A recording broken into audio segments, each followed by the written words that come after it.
بسم اللہ الرحمن الرحیم۔ اللہ کے نام سے شروع جو نہایت مہربان اور رحم کرنے والا ہے۔ نبی کریم صلی اللہ علیہ وآلہ وسلم نے فرمایا کہ 3 مسجدوں کے سوا کسی کے لیے حجابے نہ باندھے جائیں، یعنی سفر نہ کیا جائے۔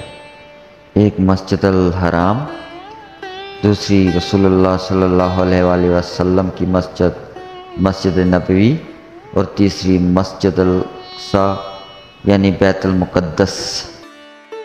گفتگو کرنے اور دعوت دینے کا سنت طریقہ۔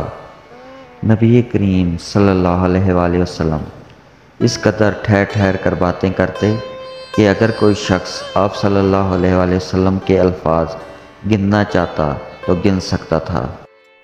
رسول اللہ صلی اللہ علیہ وآلہ وسلم نے فرمایا، اسلام یہ ہے کہ تم اللہ کی عبادت کرو اور اس کے ساتھ کسی کو شریک نہ بناؤ، اور نماز قائم کرو اور فرض زکوٰۃ ادا کرو اور رمضان کے روزے رکھو۔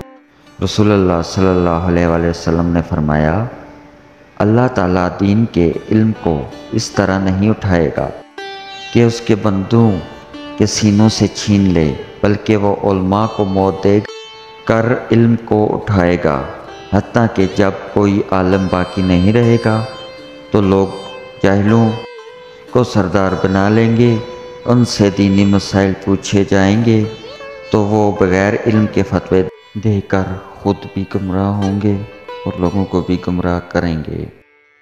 رسول اللہ صلی اللہ علیہ وآلہ وسلم نے فرمایا، جب آدمی ثواب کی نیت سے اپنے گھر والوں پر خرچ کرتا ہے تو وہ اس کے لیے صدقہ ہے۔